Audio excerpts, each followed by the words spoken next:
No, I'm getting real tired of these Zoom meetings. Me too. Knock on wood, I've been in court actually in person all week. You know, I signed up for jury duty this month, and I've not got called once.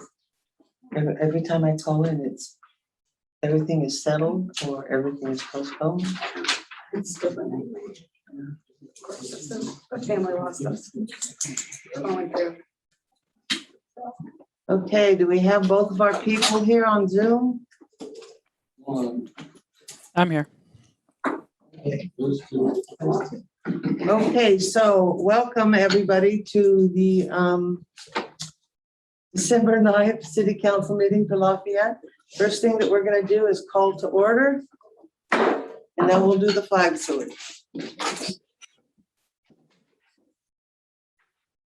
I pledge Allegiance to the flag of the United States of America, and to the republic for which it stands, one nation, under God, indivisible, with liberty and justice for all. Okay. Okay, Preston, can we have the roll call Mayor Sproul, here? President Brungard,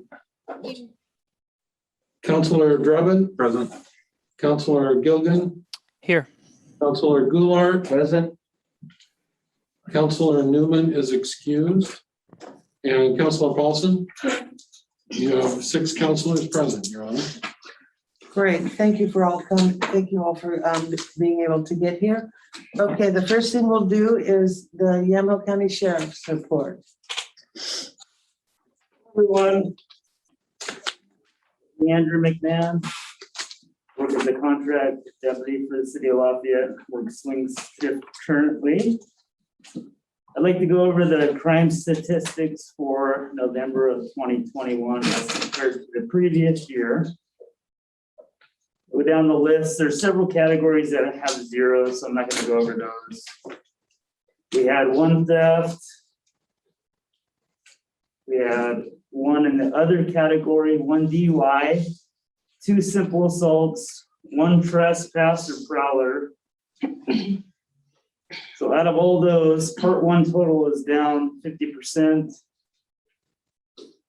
Simple assaults are up by 100%. Part 2 total is negative 25%. And the total for the month is minus 17.14. That's the short list. Now for the more specific calls for November 2021.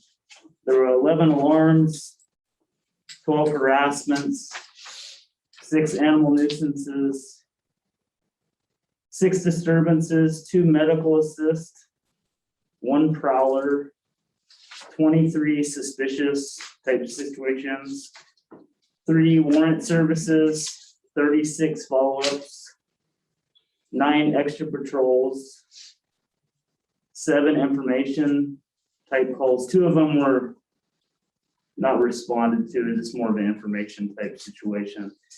11 DHS calls, 5 agency assist, 2 property lost or found, 7 welfare checks, 4 traffic collisions, 40 traffic stops, 5 details or meetings or parades or some type of extra detail. This would be considered a detail.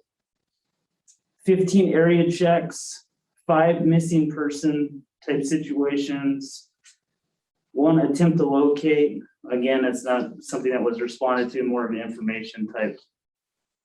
3 restraining order violations, 5 domestics in progress, 1 domestic, cold domestic wasn't occurring in the moment.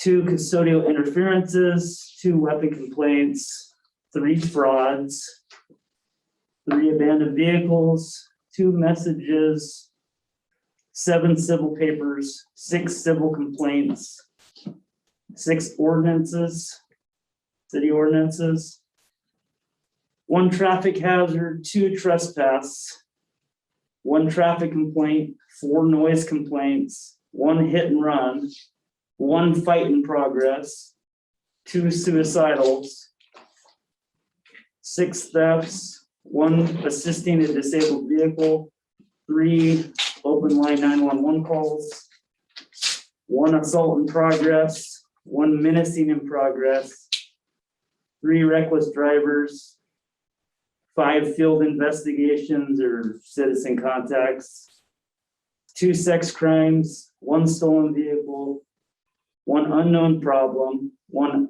unsecured premise, 1 assisting the public, and 1 shooting in progress.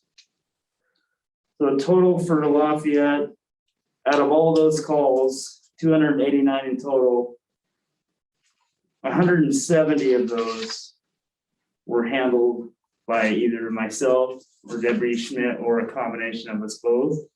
Everything else would have been in conjunction with Rural Patrol, State Police, DHS, detectives, or was an information type call.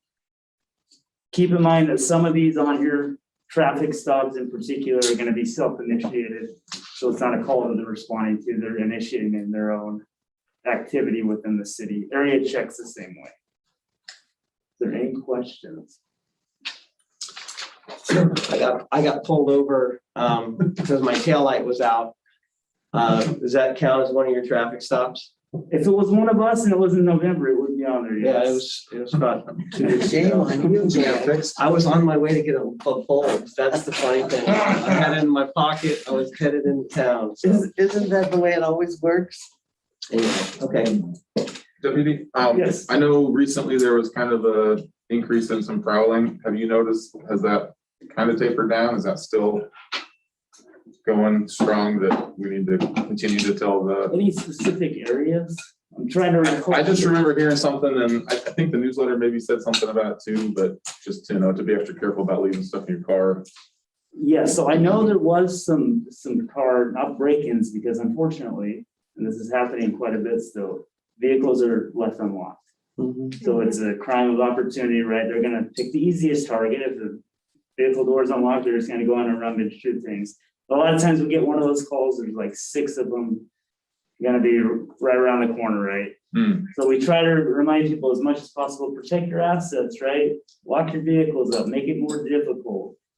Okay, Yes, I know there was a few of those in the latter part of the month. Maybe it was even in December yeah, it might have been, okay, that I know Deputy Schmidt responded to and he was updating me on. okay, thanks. Yep. Any other questions? I don't have any tonight. Thank you. Thank you Thank so you very much. much. I appreciate it. Oh, now did you receive the, I didn't get this data, if that's what you're about to ask. I was gonna ask about that. So I don't think it was sent out. No, it wasn't. So I have everything up. President, until you're all right. November, These so I'm are the okay. lists that I compiled. It might be in fact that we're changing Sure. regimes, Right. and so it's, Yeah. might take a, No, I A month wasn't to I get wasn't even back to gonna bring it up. Thank you. I think it's just the November data and, I can wait a week or two for that. Yeah, it's, that hasn't quite, we haven't been able to reach our prior sergeant, to get the, I guess, hand the baton to our current sergeant. So right. there's a gap right there. Okay, the minutes, we have three meetings, the October 14th, the November 4th, and the November 15th, which was the meeting in Carlton. Does anybody have any changes or questions they have about these 3 meetings? I have a small item. Okay, what is it? In the first set of minutes here in section 9, we have commission and committee appointments. And it mentions that there were motions made to appoint folks to positions. And I believe under the ordinances, I think we're voting to approve. I think the mayor's appointing. Yes, okay. And then I had one. Okay, let's change the first one first. In action item A9, is it? Which line is it? Yeah, so in section 9, under subpoint C, C. there's 2. There's President Brungart moved to appoint. And then if you skip a paragraph down, we have Councilor Paulson moved to appoint.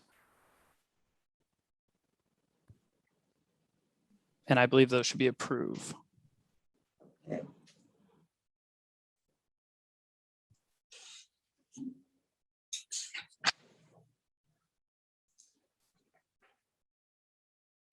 Did you get that? Yes. Okay, great. Now what's yours? Thank you, Lee. Is that all? That's all I saw. Yes, thank you. On the November 15th meeting, just at the footer, it says September 15th. That should just be November.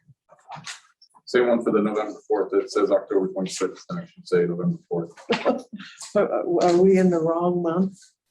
It's just the footer. I think it was maybe the template or something. Right.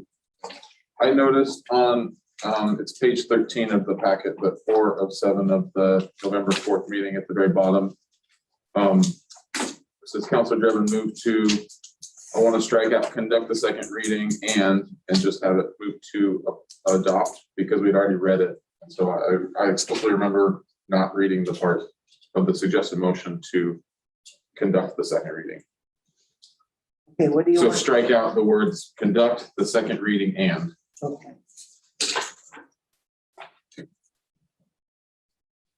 Okay. You got the date? Which page is that? That's on page 13. It's 4 of 7 of that Right. meeting. It's the last paragraph. It's the last paragraph.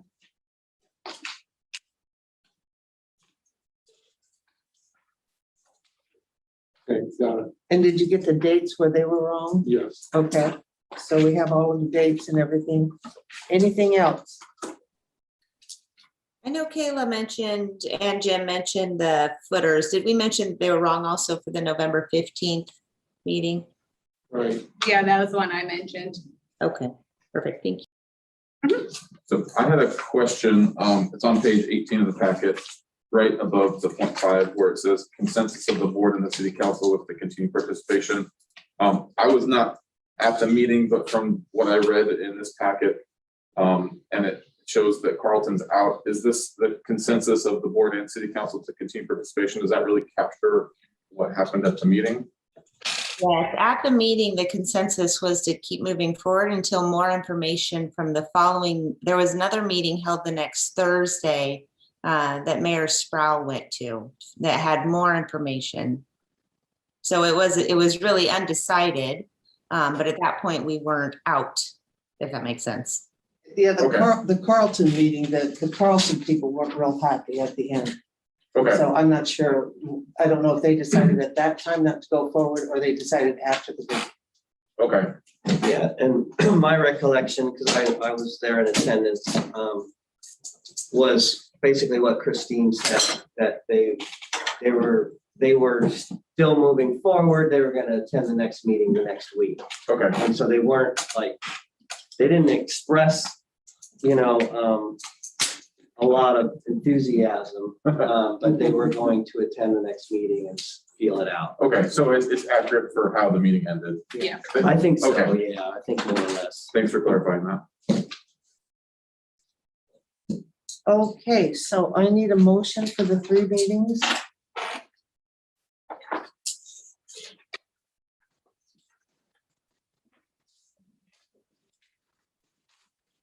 I move to approve the meetings from the October 14th, November 4th, and November 15th meetings with the changes reflected on the record. Can I have a second? A second. Okay, all in favor? Aye. Aye. I, Aye. Aye. Okay, passed.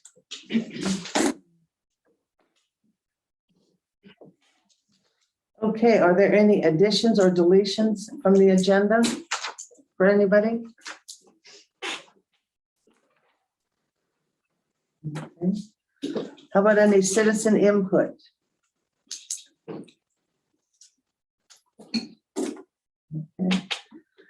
Okay, so give me a second, we'll get started on the first public hearing.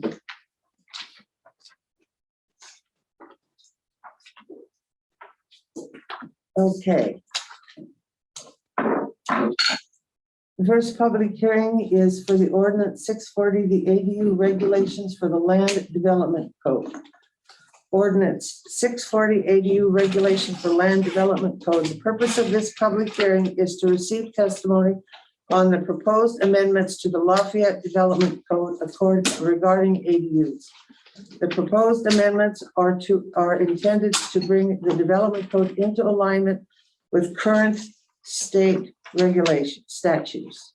Are there, okay, I'm going to open the public hearing. Are there any conflicts of interest for this? Okay. Does a council object to reading the ordinance by title? No objection. No objection. Lee? Christine? No objection. No objection. Okay, good. Okay. So I assume that where is the ordinance? Which page is the ordinance listing on?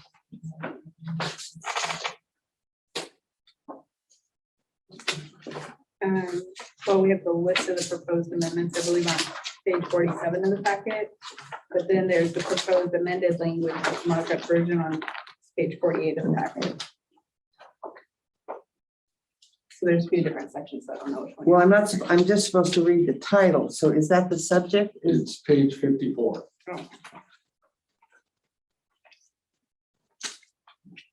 Go ahead. It's 54. Okay, there we go. And I had it yellow tab. Okay, an ordinance amending the Lafayette zoning and development ordinance to delete the ADU off-street parking and ownership requirements, LA 2020-01, ordinance number 640.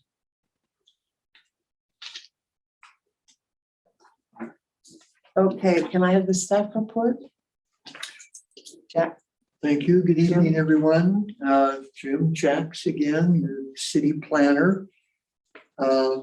This is a fairly succinct and I guess pointed amendment. Several years ago, the legislature passed a bill saying all cities over 2,500 people needed to allow accessory dwelling units on any property in a residential zone where there was an existing detached single-family dwelling. So the city did amend their code to allow accessory dwellings. The city code at that time already allowed them in the RC, residential commercial zone. And so the city amended its code to allow them in the RA, R1, and R2 zones also. And a couple of the standards that the city adopted were to require a parking space on the property when an ADU was added to the property. And another requirement was that the owner of the property either live in the primary dwelling or the ADU. So a couple of years later, then the legislature decided they wanted to amend what they had done previously, or change it, I guess you'd say. And so they decided that the reasonable regulations that they had allowed previously should not include a requirement by a local government to require a parking space for ownership. So the city in 2000, maybe late 2019, but in 2000 had started this, and it's been kind of percolating all during the COVID time. And so now the amendment is to delete the requirement for a parking space and delete the requirement that an owner live in either the primary dwelling or the accessory dwelling unit. So in a nutshell, that is what we're proposing tonight. And in the staff report on page, where is it here? Page 3, the heading is the proposed amended language, called the markup version. And I'm not sure which page it is in your total packet. Page numbers. Page 48. Okay, thank you. So So that is the page where the current standards are, and it carries over to the next page. And it's markup because once you're there and you see the section 2.312.02 ADU standards, and then there's A, B, C, D, E, F is the parking. So the markup is the language that is proposed to be deleted has a line through it. And language that is proposed to be added is in bold italics. And so the requirement for one on-site parking space is lying through, it's to be deleted. But just to make sure that the Housing Land Advocates and the Fair Housing Council of Oregon and the housing people at the Oregon Department of Land Conservation and Development understand that we know we can't require a space. We're saying, proposing to add off-street parking is not required for an ADU. But then in the event that the person who's putting in the ADU wants to have a parking spot, well, they can if they want to. And so we say where the developer chooses to provide off-street parking for an ADU, then the ADU parking spaces, anyway, and it goes on to say, yeah, you can do it. And it could be a carport space or a garage space or outside. So then the next section, G, there's some language to be deleted. And that's proposed to be deleted because it's repeated again in a later standard. So we don't need to say the same thing twice. And on the next page, at the top, section K, the property owner shall occupy the primary dwelling of the ADU, and that is got the line through it, so it's going to be deleted. And then we renumber L, M, and N. And so those are the changes related to parking and the ownership. And the rest of the report basically has a following section that's the clean copy showing the language without the strike through and the additional material that just shows what it will read like if it is adopted. And then there's some findings, and pretty much findings are not that important this time because we're just trying to keep up with state law. And then at the end, there was the Planning Commission hearing. This is like 3 pages later. There's a heading about the Planning Commission hearing. And they held a hearing on November 18 and passed a motion recommending that the City Council approve the proposed ADU amendments. The staff recommendation in the next section is that the council pass a motion adopting the staff report or adopting the staff report and directing staff to prepare an ordinance. And so the ordinance, guessing that you might approve this tonight, the ordinance is in your packet of materials and you can address the ordinance tonight. So that is the staff report. I would be happy to answer any questions. Thank you, Jim. I think the changes are pretty straightforward. I've got a problem with the title on the last 2 words. Ownership requirements. I feel like it should probably say something like owner occupancy requirements. Is there a reason why it specifically says ownership requirements? Because on the title of the actual ordinance. Oh, well, I guess maybe it's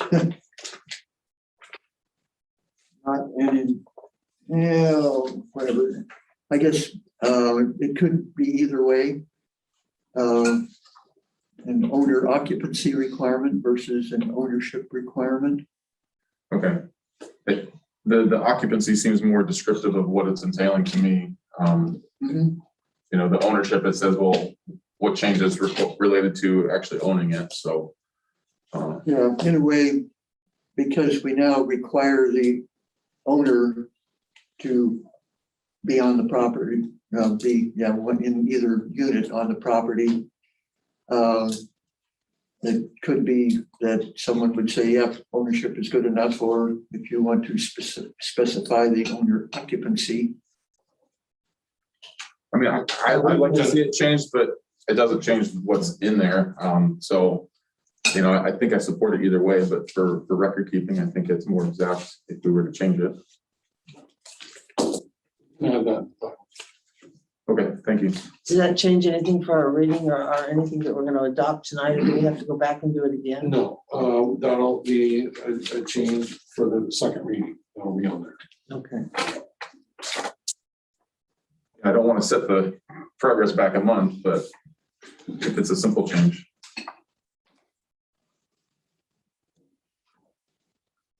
So we gotta read this thing again, one other month, next month? I think we have to do I'm confused. I thought, That's right. We have a second reading. okay, so after this was the first, one, and okay, We'll have a public hearing, second reading by title only unless there's an objection, and then Okay. we'll have a hearing and then vote on it. okay. Okay, so, thank you for the staff report. Jim, does anybody else have any questions? Okay, ask for the public testimony. Is there any public testimony? Okay, I'm gonna close the public hearing. Public hearing is closed. Okay, council, are there any deliberations to address this issue raised in the staff report?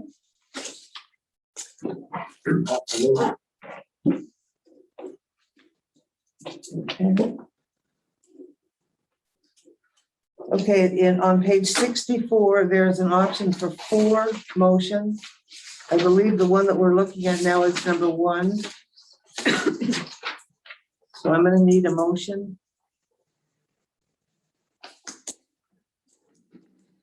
Okay, actually, Your Honor, comes into play next month. Okay. Second reading. Yeah. Yeah. So the only thing we'll do is we'll schedule it for a second hearing in January, Okay, unless there's some kind of objection, but that's when you'll take up further deliberation and vote on it. okay. Then those options come into play. President, I might note that we don't need a second hearing, that tonight the hearing can't be closed. And then it's just the mechanical part of the reading the ordinance the number of times. Well, if we don't have, let's do what we don't want to have to bring this back again next month. So let's do what we need to do. What do we need to do, Jim? Now, what Jim's saying is you don't have to have a hearing next month. Oh, okay, but we still have to read it and then Correct. vote on it. Okay, good, I got you. Okay. We just streamline that. Okay, thank you. Okay, the next one is supplementary budget to receive the extended American Rescue Plan monies. Okay, I'm gonna open the hearing for this. Ask if there's any conflicts of interest on this money that's coming in. I don't think so. Okay, ask for the staff report.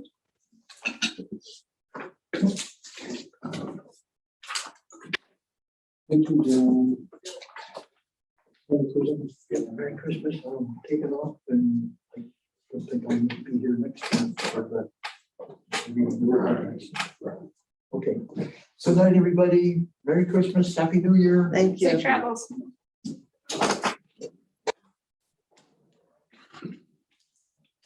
Yeah, Your Honor, you opened the public hearing on the supplemental budget, Yes, and did you happen to, I asked for any conflicts. So, did you want to read the purpose of the hearing? I was told not to read that section. Oh. Okay, I will, that's Yeah, fine. yeah, fine. Okay. The purpose of this public hearing is to receive public testimony on the proposed supplemental budget to receive and extend funds received through the American Rescue Plan Act. The public hearing is required by state budget law due to the amount of proposed adjustment to the city's annual budget. Now, that's because it's more than 2% of the budget, is that, or 10% of the budget, is that right? 10% of the fund, 10% of the fund, in this okay. case, the general fund. Okay, So, yeah, Your Honor, the council's talked about this for a few months now. And attached is the resolution accepting all of the ARPA money we've received this year to put into the budget.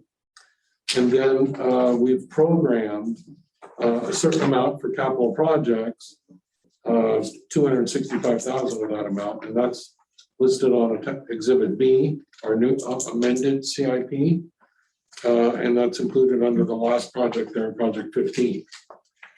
So approving the resolution brings that money into the budget and authorizes the expenditure for CIP number 15.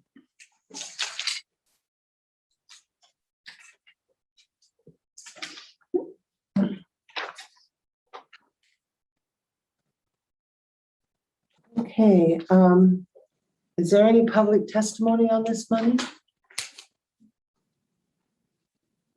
No, okay. Then I'm gonna close the public hearing.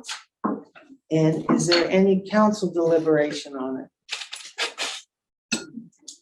I had a few thoughts I wanted to share. Okay. So last meeting, we discussed 125,000 that would go towards the reservoir soft costs to be part of a matching grant that I think that we believe we had a good chance of getting. The other projects at last meeting, I had requested a priority of that within the CIP. I'm a little disappointed to see everything plumbed into one CIP project, especially where on the next page, you know, it's got fiscal year 2022 and 2023. I don't like when things are lumped together, especially with fiscal years. It's hard to kind of plan. You know, we've already got some of our CIPs. Preston had asked for, you know, like a CIP plan that showed the differences, and all I've got is kind of the new proposed one. It's hard for me to see what's changed with the addition. So that's hard for me to see. I know that there was a time limit on the 125K because I believe that the timeline's within a week, give or take from today. I think that it was yesterday was the. Right, I know it was real close. So I see you know, a time sensitivity on that. The other ones I really would like to see split out and kind of get an idea of, okay, which projects are going to be 2022 fiscal year, which projects are going to be 2023 fiscal year, so we can decide. You know, 6 or 8 months ago when we put our budget together, these weren't even on here. So to me, unless it's an emergency that's just come up, it's hard for me to understand why all of a sudden we're saying it's so important that we have to supplement our budget this year. You know, we've got till 2024 to allocate the funds. So I don't want to be in a rush just to spend all this money at once. Well, we're not spending all the money once. All he's doing here is putting in the amount of money that is going to be spent this fiscal year. And if you look on page 72, number 15, it breaks out all the individual projects that we talked about to make up that money. So that's all there for you. Right. No, I see it's all in there, but it's lumped as one project, and you know, previous council discussions have moved more towards not clumping. You know, we had clumped the two, or we had grouped the two lighted crossings, and that got split out. So what you're saying is instead of 15, you want 15, 16, 17, 8, you want all these broken out into one individual. On the CIP. At the minimum, so I think 15, you know, if we put towards the soft costs, and then if we had a 16 for 2022 fiscal year improvements, 2023 fiscal year improvements. Well, I understand that we're bringing all the money in, but we're only allocating 265 for this year. So this is what this year is. When the budget system comes up, that's when they will allocate the rest of the money for the rest of the other years.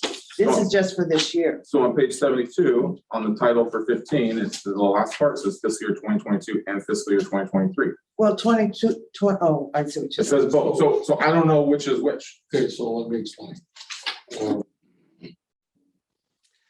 These are all in basically, they come in one line item. ARPA is a revenue, expenditure in capital is one line item. And the only thing that talking about, it's fiscal year 2023 is what we talked about last month. And this is for the reservoir, you know, increasing that so we can have 100% match, basically. A $250,000 cost of the soft cost. And we're pledging 125,000 toward that and asking for the, you know, accounting grant for the remainder. Not all that's going to get done in this year. That's why the fiscal year 23 comes in.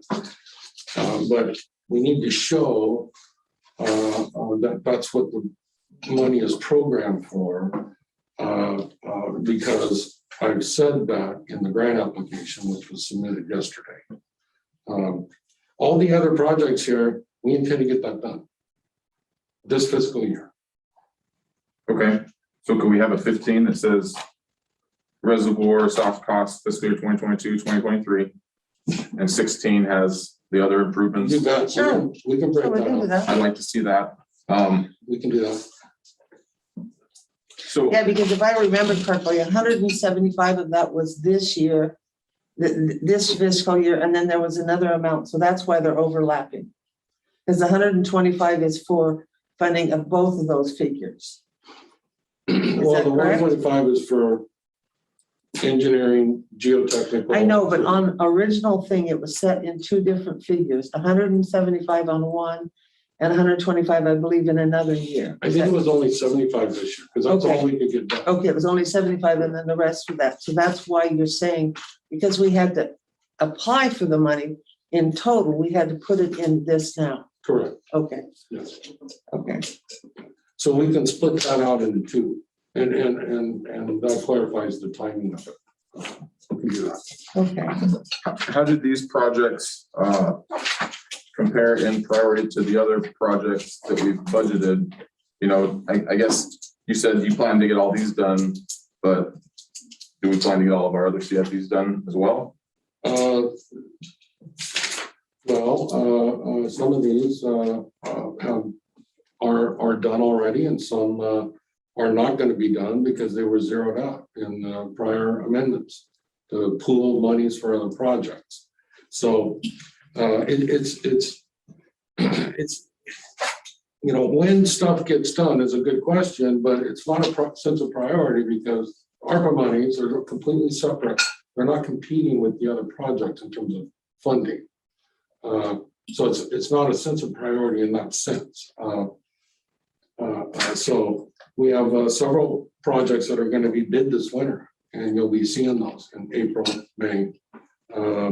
And if you want to talk about those projects, you should come in and see me and I'll tell you all about it. But it's not really do this or that, because we have the separate pot of money to do the ARPA. It doesn't compete with the other projects. Okay.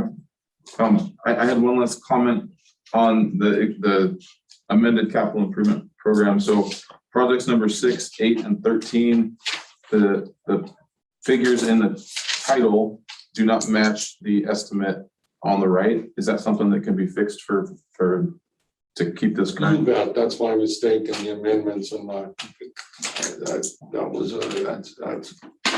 been there a long time. Okay. You know, that wasn't anything new. That was something carried over, and I've never had a CIP get amended so much in 1 year. I mean, we had a couple last year, and we had like 3 this year. That's just the nature of the way stuff's been coming at us. Okay.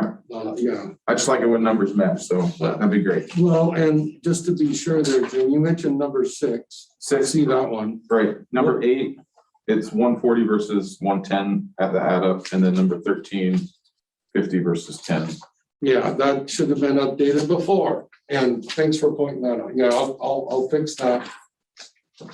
Breaking out the 16, we'll get that all cleaned up. Yeah. Okay. Okay, anything else?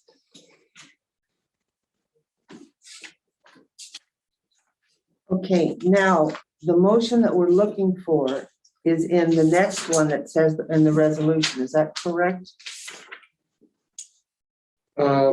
It's really just at the bottom of the staff report. Okay, The motion. okay. What page is that on? It's on page 68. Correct. This is a confusing set of them. Okay, so what we need is a motion to approve the resolution. I move to approve resolution 2021-12, a supplemental budget for ARPA projects in fiscal year 2022. Second. Okay, Kayla seconded. Okay, all in favor? Aye. Aye. Aye. Aye. Okay, passed.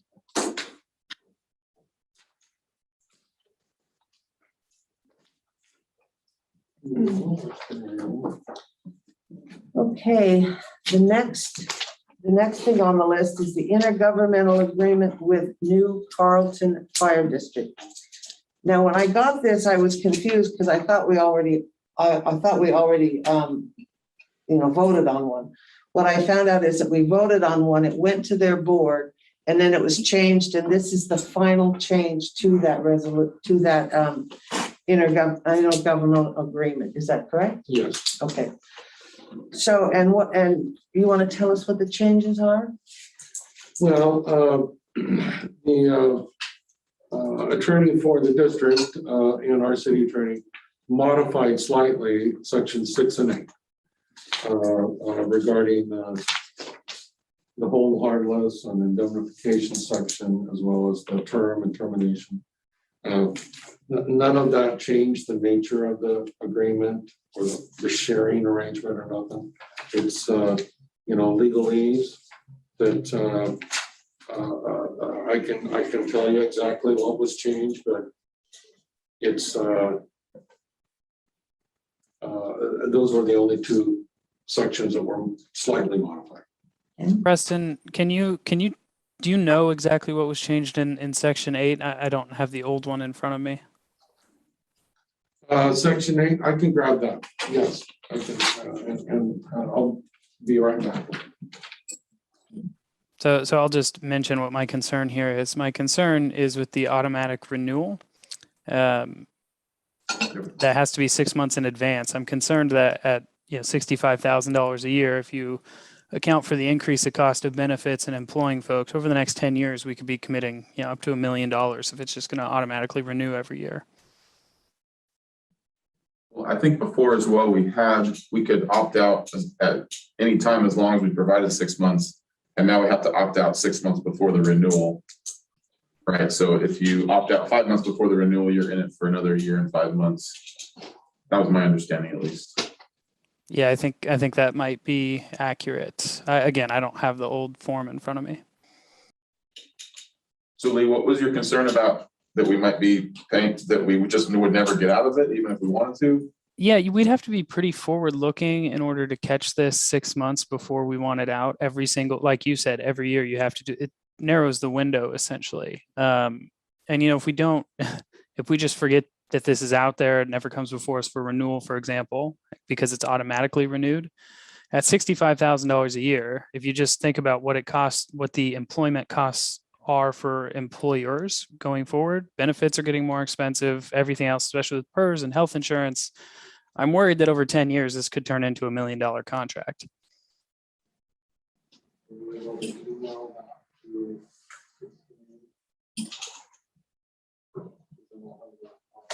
Do you have a suggested solution to how we would reword this maybe?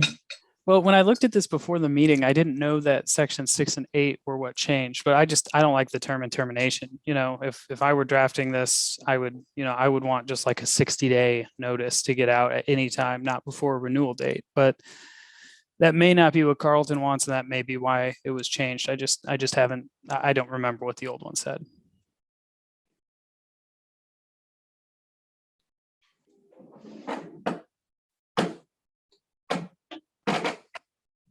And I don't know if anybody's familiar with this. I don't know if we're in a position to request additional changes. I don't know if we're up against a tight timeline with this. I do know that they've hired a training officer to represent both departments, and they've not been given their contract yet because it's waiting all of this. Got it. Okay. And Lee and Christine are getting this page emailed to them. Thank you. Yeah.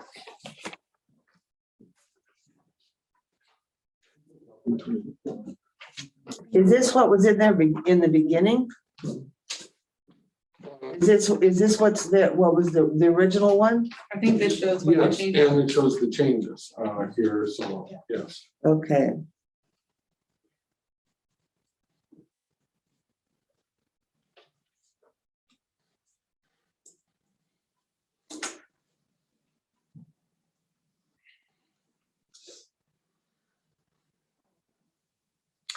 Okay, correct me if I'm wrong, but it looks to me like what they have changed here is they've tied it to the renewal date rather than just giving us 6 months' notice if we wanted to terminate.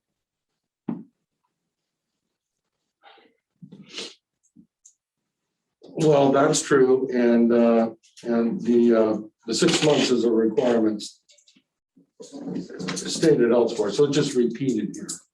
But yeah, that's correct. So my concern is, I believe it says that by March 1st of each year, they will give us an estimate of what the cost will be for the following year. But we will have had to opt out 3 months before that to get out of that Correct. requirement. So We have to. I'm concerned about that, but we need to budget and plan a whole year ahead. And those costs are unknown until we're already tied into it. Well, we're trying to time things with the budget. That's why the March is in there. Right. And if we were thrown for a big loot, well, then I think that would be a lack of trust, and you want to get out of the agreement in the next year. So at some point you gotta trust that you're working together, and it's not going to be perfect to try and find 6 months that works just right. So it isn't perfect, Jim. I don't think they're going to come up with costs that are that extreme that we didn't anticipate. If there's costs about expenditures like vehicle expense or something like that. I mean, those are things we're going to plan, each year, and hopefully there aren't surprises. But I can't imagine something that's going to come up in March that's going to want us to say that this partnership isn't working anymore and we need to get out. Hey, The compensation here says the total amount paid by the city to the district for services rendered by employees shall be 50% of all documented direct and indirect costs of the employee. Have we been given a list of what those direct and indirect costs are? No, but we can, based on salary, we can pretty much guess what it all is.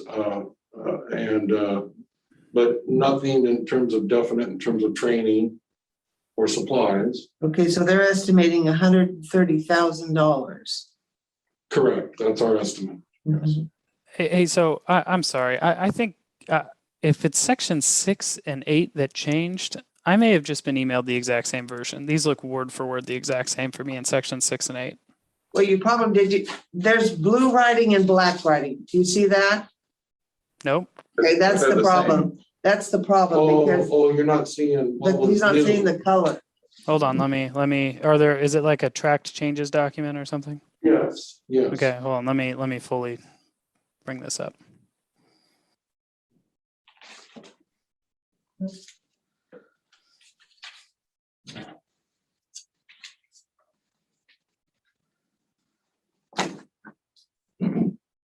There were no deletions, just a few underlined sections that were new. Yeah, So, he got it. He sees the blue now. Yeah, I see it now. You have to Okay. open a document in the program in order to see the track changes. oh, I see. Yeah, that's fine. So my concerns are not so much with the partnership working out or not working out. It's with the council's ability to see what the projected cost will be and determine each year if those are acceptable or not. That's where the problem comes. Unless we see otherwise, I'm going to assume that Carlton is doing their best and we're going to work together. That still doesn't change the fact that if costs skyrocket for us and we say we can't justify it, I don't want to be committed for a full year where those say we have to be committed, January 1, or we have to tell them we're not going to be committed by then. Well, if February or March, or if February comes along and they say our truck broke down, we need to buy a new one, then our costs double for the year. In March, we say we didn't plan for that. We're still stuck in that. So the partnership can still work, and we need to be able to make decisions based on the cost each year. And this is just backwards. Well, it's, you approve a budget each fiscal year in June. And we plan our budget, we recommend a budget, take it to the budget committee in April. So there's a time there to try and set your costs for the following fiscal year. There is a chance that things could change between March and June. That can all be reflected in a different number for the council. So there's flexibility there. That's kind of the budget process. But once you adopt it, then you're kind of committed until you have your opening if you want to get out of it mid-year, basically. So there, no matter how you slice it, Jim, there's always things that could come up. It could come up mid-year. It could come. Why can't we set it where we have a period following the proposed changes to get out of this? Because my position is Carlton's got way too much power here. And obviously we're all operating under the good faith here, but when somebody has so much control over a contract, I mean, what are they losing by this? So I feel like there's got to be a little bit of give and take on this risk on both ends. Because essentially, if we don't terminate this by March, I mean, we're really in this for several more months. Correct. Because of how the dates line up, which I understand what you're saying. It's kind of screwed either way on this, but we got to be a little bit more in a middle ground here because things happen. Well, and the other thing to take into account is we're talking about an employee here. Yeah. And lining it out like it is gives, certainty on the commitment that all of a sudden something in mid-year for some reason the contract gets terminated. It's trying to provide as much surety to that there's going to be funds to keep the employee. Which I get that. I'm having a hard time because what is Carlton got to lose on this? I do want to say that what they would have to lose if we were to suddenly back out and they only have 6 month notice is they would likely lose their training officer also if we chose to back out, because it's a full-time position only because it's part-time with Lafayette and it's part-time with Carlton. So if Lafayette backs out, few people are willing to go suddenly from a full-time salary to a part-time salary with little notice. So it protects their end too, knowing that if we're gonna back out, they can start planning ahead in their budget a year out basically to see if they can either retain that full-time position themselves or make arrangements otherwise. So I think I understand completely what everyone's saying and I agree that's challenging, but I to play devil's advocate, I think they're kind of protecting themselves also here. Yeah, well, and I'm sure they are protecting themselves. That's what we all want to do in contracts, right? But I think the things that come to mind, Preston mentioned that there's some security in that job with this, but Oregon's an at-will state, and as one of the employers, we're just contracting that away to an extent here. I would be, finances are fluid in our municipality, just like they are elsewhere. Things change. We just passed a supplemental budget, right? I would be more comfortable, and I don't know if this is feasible, but I'd be more comfortable if Section 8 just gave us 90 days notice to terminate. We could at any time, not within the renewal date, just 90 days.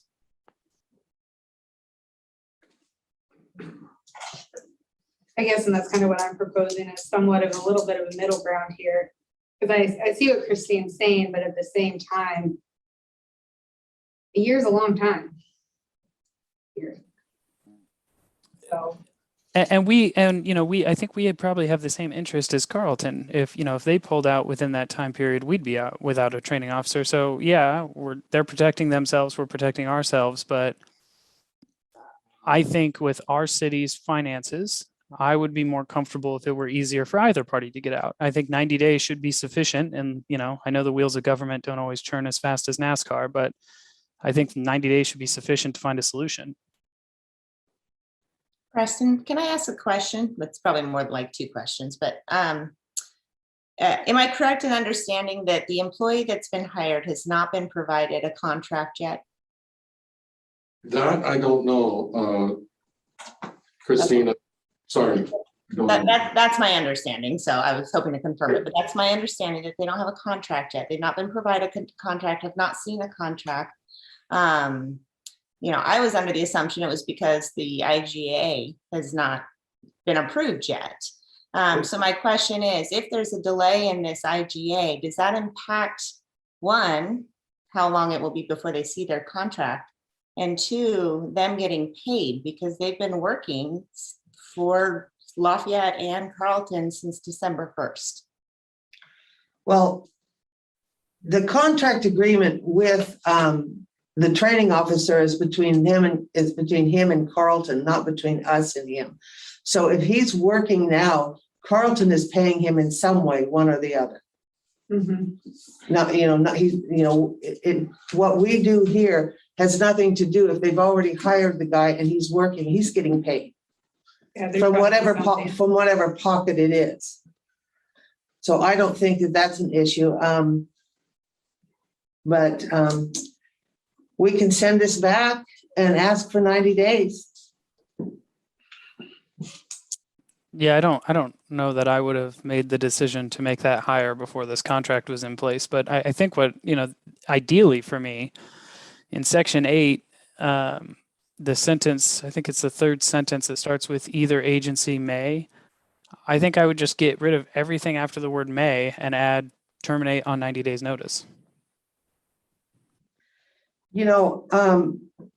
I can understand where the employee issues and that type of stuff. What I would think would be a better way to do it is just to get rid of it being tied to the July 1st date and give us the 6 months. Don't tie it to the July 1st or March date or anything like that. Just give us 6 months so that we can, let them know, that we have a termination date within 6 months. and that's more reasonable. I think I that, don't like this triggering point for the days yeah. because that screws us into an entire another year.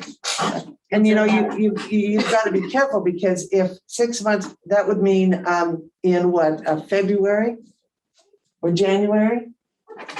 You would have to decide whether you wanted to terminate or not to hit the 6 month for the July 1st. So what I would do here is I would take out anything tied to any anniversary date or any March date and say, we'll give you notice in 6 months if we're going to pull out. Marie, I think we're saying the same thing. I think I just said 90 days and you said 6 months, but I think we're saying the same thing. Well, I didn't hear you say not tie it to. Oh, when I said remove that other the rest of section 8, that would remove that renewal date. I'm sorry, I didn't specify that. I mean, that, to me, that would be a fair It's a fair compromise. compromise. Keeps us more on equal playing fields here. Yeah, because we don't want to go into this with somebody having more power than the other person. Well, we're also going in You know. with a blind eye because it's an estimated amount, but we haven't seen actual figures, and that's the other thing that concerns me. So, Well, and I think it's been since the first draft of this came up with, the 65K, at least for this year. They've released, crazy inflation numbers that I'm just waiting to see what next year's is gonna be. Hopefully that's it's my not. point, like, these are estimated, but we also haven't seen the Mhm. budget Exactly. showing why this is the estimated, and so that's really blind eye. Yeah, but you also got to look at it. You've got his salary, the taxes involved with him, and that those things are not going to move with inflation. Those are going to be the same. He may get an inflation, he may get a raise once a year that includes a COLA type of a thing, but we will also be given that information too. I know, I guess that's my concern though, is that we don't have that information right now. I'm just looking at on the sense of Sure. there's a lot of uncertainty here and things are changing every day, it seems like. You know, Well, then why don't we do this? Why don't we send this back to Carlton and ask them to change that to a 6-month regardless of date? yeah. And then ask them to give us an estimate of what they feel that the costs are gonna be for his first year. Well, they've obviously got to already have it, so I don't see why that'd be so difficult to get from them. But I would be fine, I would feel comfortable agreeing to a 6-month without this triggering date. Yeah, I'm on board to get rid of the renewal date. I obviously I'd like less than 6 months, but if 6 months is what everybody else is thinking, I think the key is just to get rid of the renewal date term. I think 6 months is more reasonable, given the difficulty of getting employees at the moment for most employers. Well, So- you know, government doesn't move as fast as a lot of businesses. But that's do. my point, like, I could see in this situation, 6 months is reasonable compared to the 90 days, so. So if we remove that and pass it, then they would only have to pass it. If we just kicked it back to that passing, then they'd have to pass it and it'd have to come back to us, right? Well, yeah, we've got, we can't, I don't know if we can pass this, or well, we can pass it. We can and send- approve the contract on our side, right? Yeah, Sure. yeah, we can. Yes. And that's what I would suggest. And if they've already hired him, they've got reason to get negotiating with us. Oh, yeah. Okay, I don't so, want to come back in December for another special meeting. But that's what I'm saying, if he's already started, they're gonna be more inclined to work. so Lee, what, I'm sorry, would you tell me, which areas do you want deleted off of this thing? Okay, so if you go to section 8, Okay, got it. and you kind of read the first sentence, the second sentence, the third sentence starts with either agency may. I would delete everything in section 8 that's after the word may, and then replace it with terminate on at least 6 months written notice. Okay, so you're talking about the whole next paragraph also. Yep. And that's what gets rid of the renewal date. So it contains all agreements of the city on this subject, and then add termination notice 6 months, They're right? gonna want the automatic renewal though. Yeah, So, the Yeah, they agreement, are gonna want that because and honestly, I don't know if we want it or maybe we don't, but otherwise renewal will have to go through their board and our council each month or each year, which is probably why they were hoping for an automatic renewal because it just streamlines everything.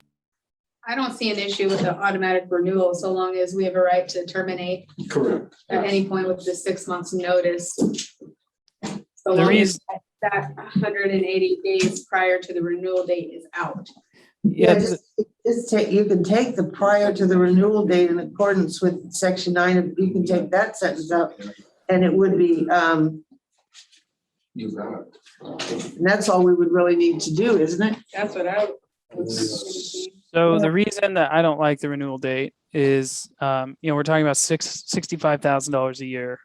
For me, the inflationary costs are very real. I mean, whether or not you believe taxes will change, which the employer is responsible for, we don't know if I have no idea if PERS are included in this, and if so, what that's going to do.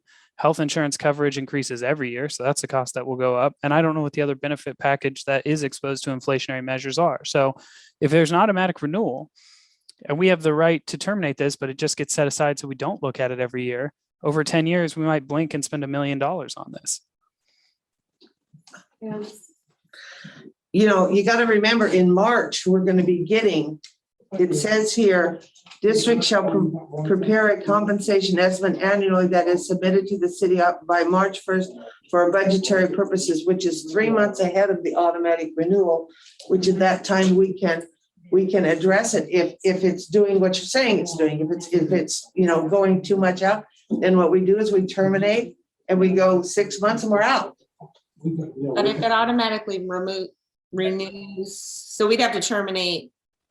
No, I wasn't. How does that work? If we were to, so we get the information in March, we're like, nope, too much has changed. It's too expensive. Let's terminate.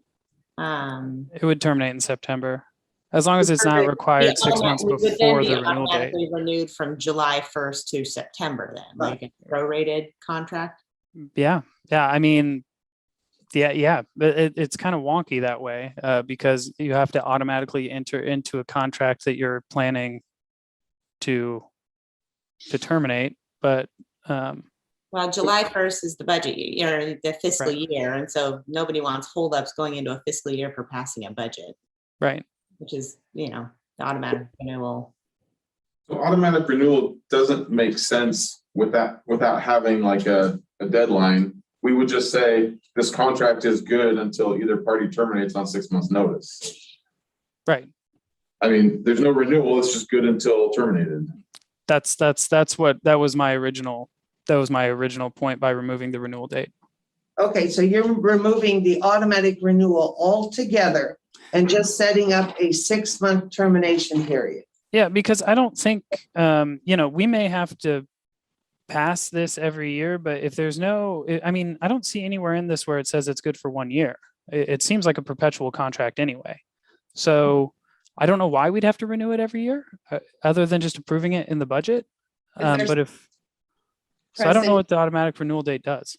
Here's a tie-in with this being with another city. Do we have a requirement of why there needs to be a renewal period? Well, the IGA with Dayton doesn't have to be renewed every year. Okay. Yeah, I couldn't think of anything off the top of my head.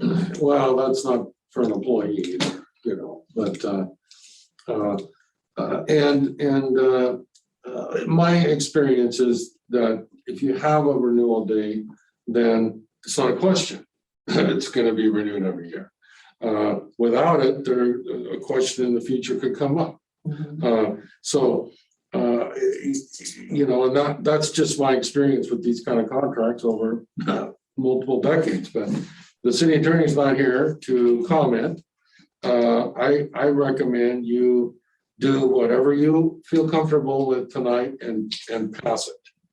Well, so I don't think that, it would definitely, as long as there's no termination date, I don't think it's unknown whether it will continue. It'll continue until someone gives 6 months notice. If there's no termination date. We specify that this contract continues until somebody provides that 6 months written notice of termination. And then at that point, that resolves the issue. It specifies, it clears, we don't have a renewal date. Yeah, that would be, it's just this agreement continues until one of the parties exercises a 6-month termination agreement. Yeah, literally, that's what the kind of the language I suggested earlier. But the only reason the renewal date's in here is to limit the 6 month notice to a particular time period. I mean, there's no other, if you took out that, there's no other reason to have that. It could just be a perpetual contract otherwise. Well, then, does everybody agree with that terminology? I do. I had one question, and I guess this is probably with all contracts. If both parties are consenting to terminate it sooner, we wouldn't have to explicitly say that that's a condition, right? So say if one party wants to terminate, you have to give 6 months. Yeah. If both parties come together and they say on March 1st, hey, the costs for next year are going to be too much, neither of us can afford it, let's terminate this, effective July 1st.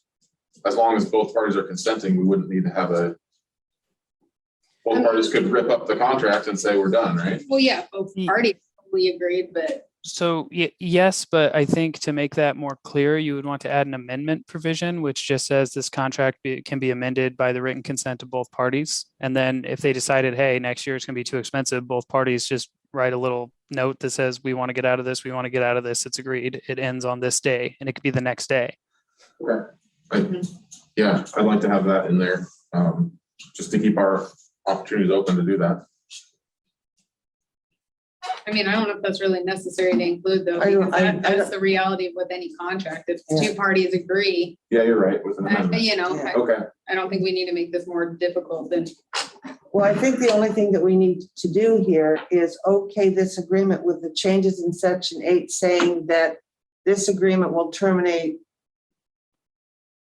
on a 6 month terminate. Well, we can say like this agreement shall continue each succeeding year unless each party has provided written notice of termination under the terms of this section. with a 6 months notice, Okay, you know, I mean, Except for instead of each year, that kind of sounds like a renewal date, I would say should continue in perpetuity. yeah, he's a contract lawyer, not me. There you go. okay. So with that added, then the rest of the contract is okay. Is that correct, guys? Mhm. Do you have that information? Yeah, you want the contract to continue in perpetuity unless one party terminates the contract with at least 6 months written notice. Does that sound good to you guys? Yes. What about the first paragraph in 8? Because my understanding was there was talk about essentially the last sentence being removed. Does that need to be removed at this point? Well, I was thinking he wanted to remove the whole section 8 and replace it with that. Well, we need the first part that this is effective as soon as it's approved by the governing body and those things. Okay, so he needs to add that sentence in the beginning of what he just wrote.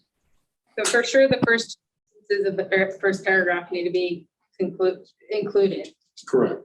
All the way to either get rid of. Yeah, anything and that's that- what I was trying to understand, if we're wanting to get rid of that or if that was staying, because there was talk about getting rid of it at first. Okay, so the first 2 sentences and then what he has written on his paper is what we want. Well, and I think I personally would want the full paragraph, the first paragraph.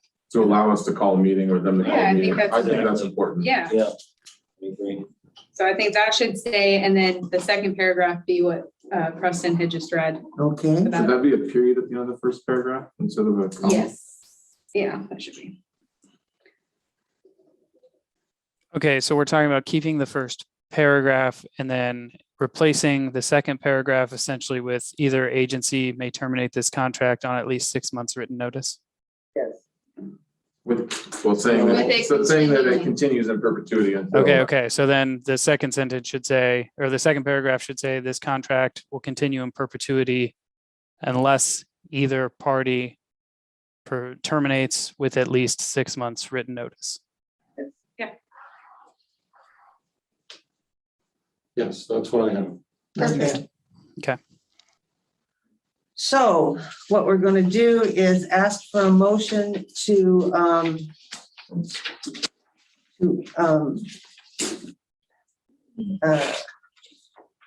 where is that at? It's the 73. Okay, There, thank So- you.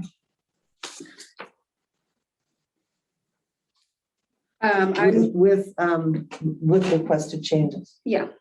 I move to approve the IGA with the new Carlton Fire District for the sharing of costs and responsibilities for fire training officer, reflecting with the reflected changes to second paragraph of paragraph 8 on page 3. Great, excellent. Do I have a second? I will second, as long as we're very clear that the changes we are referring to are the ones that we made and not the ones that Carlton made. Yes. Sorry, I left that one out. I think we are. Okay. Now, all in favor? Aye. Aye. Aye. Aye. Okay, pass. Okay.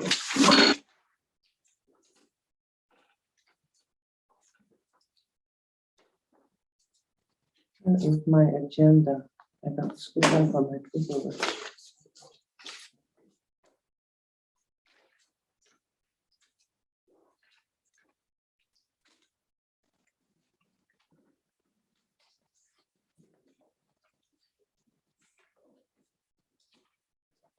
Which we kind of be given now with what we just did there, so. There it is. There's my agenda. I'm shuffling my papers now. I couldn't find it. Okay. So A and B are done. And the transfer option, we're down to D, aren't we? Aren't we? Oh, we have to, I can move to approve this. We have to approve C, Oh, see, because right. this is to Transfer. transfer the funds for it, Oh, okay, yes. so. Is everybody good with me just moving for this? Yes. Okay, I move to approve resolution 2021-13, a budget transfer of $65,000 within the general fund in support of the fire training officer position. I second. Hey, before we approve this, should we make this contingent on Carlton's acceptance of the contract? I can do that. Okay, I move to approve resolution 2021-13, a budget transfer of $65,000 within the general fund in support of the fire training officer position on contingent of Carlton Yeah. Fire Department, Carlton approving the requested changes to the contract. Yeah, I would kind of suggest maybe you don't do that. I mean, the agreement could come back from the Carlton Fire District. And it's not gonna change the budget. I mean, it's not gonna change the funding. So it won't make a difference if we transfer it now or not, regardless. That's correct. But if the contract falls through, is the money going to be put back? Well, the money is only going from personnel to, what was the title? of it? Materials and services. Materials and services. Oh. Right. So, you know, it's not going anywhere. It's just moving from a category to another category. Correct. So if we didn't have the IGA in place, we're still, I'm assuming that even for December, we're getting half the hours as it's laid out. Would we be able to pay them through the materials and services, or would we have to pay them through the personnel, in which case we would want to keep it in one place until it's passed and then it comes from the new? We should never be paying them regardless through the personnel. Because they are not our personnel. They're not our person. That's not part of the personnel payment. Isn't that correct? That is correct. Yes, we need the budget, we need to transfer the funds to be able to support the position as of December 1st. Correct. Wait, we're going back to December 1st when, They hired the training officer December 1st. This contract is linked. okay, okay. Okay, so anyway, I think that's fine. Fine without the contingency. Right. That's what I recommend, yes. Get the budget set. Yeah, we can get the budget set if the contract falls through, it falls through. Doesn't make a difference. The money is still in the general fund. Do we pay Carlton for our share before the IGA is signed by them? I don't think we pay till a contract's signed.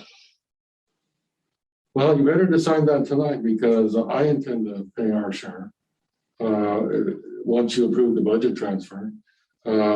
If the contract falls through, it falls through. I mean, we implode our relationship, but I think we need to move forward and in good faith.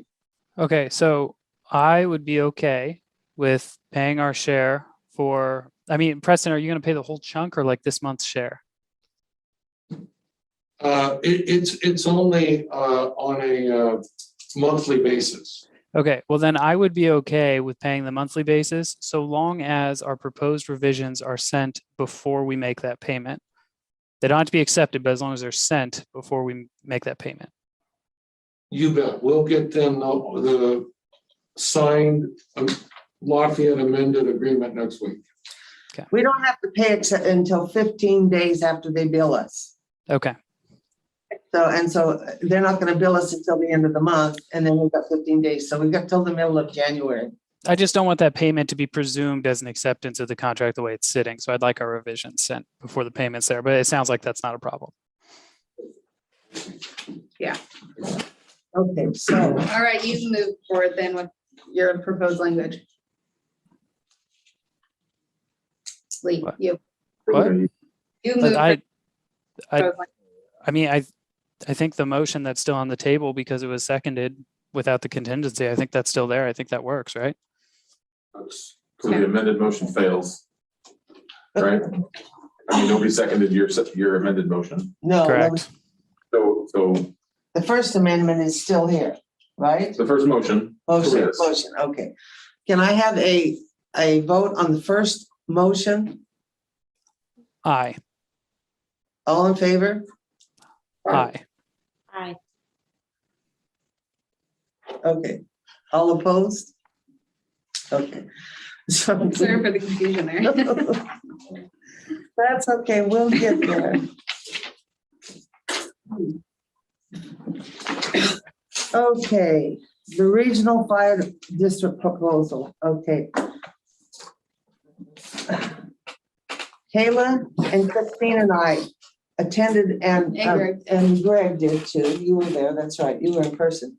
And Preston went to the Carlton meeting and came away with a lot of information. And then I went to the meeting in McMinnville and came away with a lot of information. Evidently, the only people that are left in this group are us, Amity, and McMinnville Rural and McMinnville. Those are the only ones that are left. So Dundee and Dayton pulled out? Yes, Dayton pulled out in the very beginning and then that pulled out. Now, Does Amity have an Amity Rural as well? I think Or is it's it just one. Correct, it's I think one it's just like, one. like the Dayton, Okay. that takes in the city. Okay. Well, there was a lot of discussion in this meeting. And have you ever gone to a meeting and you leave and you think you talked about a certain way and then everybody says, no, it's not that way at all? That meeting was interesting. You know, well, this was the one in McMinnville. And what we talked about is we talked about a lot of how this was going to work and how it was going to, all had to pass in November, the type of representation everybody had. Well, I didn't feel as though we had enough information that we could make the decision to do anything at all. So we talked about having a poll run so we could figure out what our people were thinking. And we would run a poll, and how it would work is that the poll cost, we would pay 10% of it. Amity would pay 10%, McMinnville Rural would pay 10%, and McMinnville would pay for the rest. And we decided that we would run a poll, and it would be done in February, in January, and then in February, we all could decide whether we wanted to, without spending any more money than just 10% of the poll cost, without spending any more legal money or anything, we could at that point in time decide whether we wanted to continue with this or we wanted to back out at this time. What was the poll cost? The poll cost is anywhere from 17 to 25,000. So it's going to be, well, it's, they're expensive. I know. It's going to cost us only about $2,500. Yeah, 25 to 27 based on that range. Right. Estimate, yes. And I don't know about you guys, but I see that there's 4 ways that we can look at this. One is we can stay the way we are and not change. Number 2, we can go with a district of our own. Number 3, we can go with McMinnville. We can, go into that group.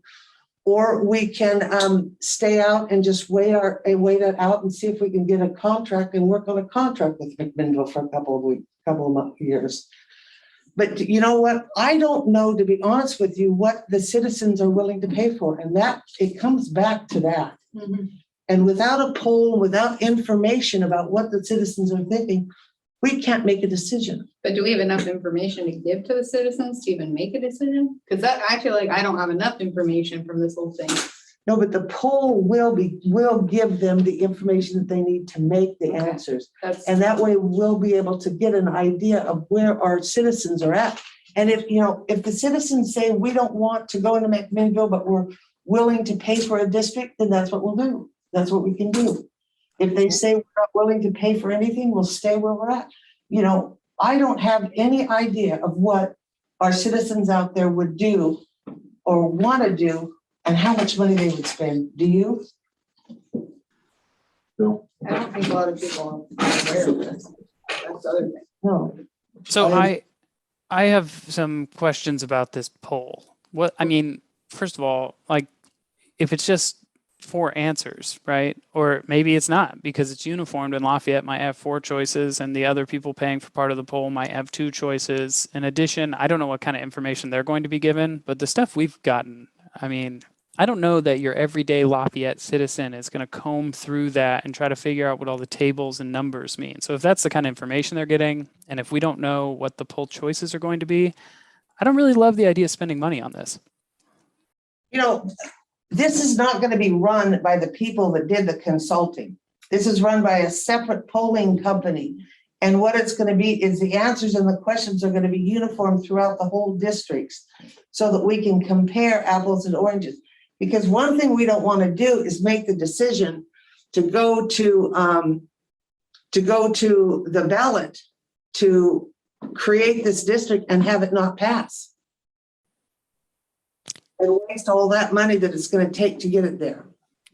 I'm already inclined to shut this project down now before the poll. So many others have dropped out already. Given what's left in kind of this cohort, I'm not sure I'm seeing this from a financial perspective, short term or long term, as being beneficial the way it's set up now. I'm open to hearing out what comes up next, but I don't know that we're picking a good spot here. One thing I was curious about in the meeting I attended with you via Zoom, that I didn't get an answer to was why, I believe it was just Dayton at that time, but why they pulled out. Do we know why Dayton and Dundee has pulled out? I don't know. Because kind of all I got from it was, Well, I can, with Dayton, the original analysis, or that there's been multiple meetings. One of the meetings, the analysis basically broke down the number of staff that would be beneficial to be, the number of stations that would be beneficial to be staffed with paid firefighters. And I know in Dayton's district, it basically said that it would not be beneficial to staff their station at all. And I know that was a concern. Dayton's also a very well-funded district. They're a huge district. And so financially, they're not necessarily in a position that they need to do this to be able to staff their own districts. So I had a question overall. It sounds like we vote, the citizens vote to get into this. Is there a pathway to remove ourselves from this district if we were to join it? And what does that look like? And what's the cost associated? So those logistics actually haven't been hammered out at all. This is so in the infantile stages still. My 2 cents is I'm just not sure this is the right time for Lafayette. Going through all these meetings, reading through all of that, the heart of it's good.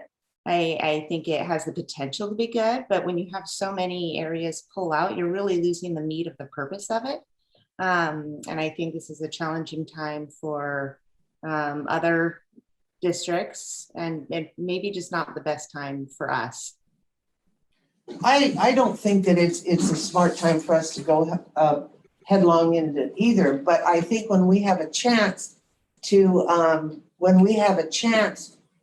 have our citizens poll to find out what direction and how important they think the fire department is for only $2,700, I think that's a pretty good investment. I'm more worried about what kind of information we'll get back from that poll. I don't know what kind of information will be provided. I don't know what the poll answer options will be because, Maria, as you pointed out, there's 4 very distinct directions we can go right now. And I think that probably differs from the other communities involved. So I'm not sure the answers that we want to get will be included on that poll. Well, we have what they've done though is they've allowed that there'll be someone within our organization working with the poll people to get the poll that we want. So other than that, I can't tell you anything else. In collaboration with the other communities, I assume? Yes. So I would be open to a poll if before we approve the expense, we could see what's going to be on it. We can't do that. Then they're not going to do all that work and then not get paid. well, to prepare, and that's fine. Then I don't support a poll. Okay.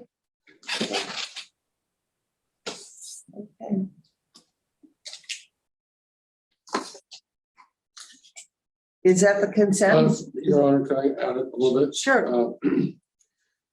Just kind of where this is maybe trending, it might be left where McMinnville is looking at creating a rural district where it takes into account the city. That's the trend in the western states. You see it right here in Hammond County, Dayton, Carlton, many others. And if that is what happens, that's still progress. They're creating a more regional district. Our 5-year plan fits still nicely with that. We could contract with the district, see how that works a few years. But none of these groups have said they're not interested in regionalization. They're just not comfortable going to the voters next year. So there's still going to be collaborative efforts. And even if like I said, even if McMinnville goes ahead with a rural district, combining the city and the rural, that's still progress I think from our standpoint, toward regionalization.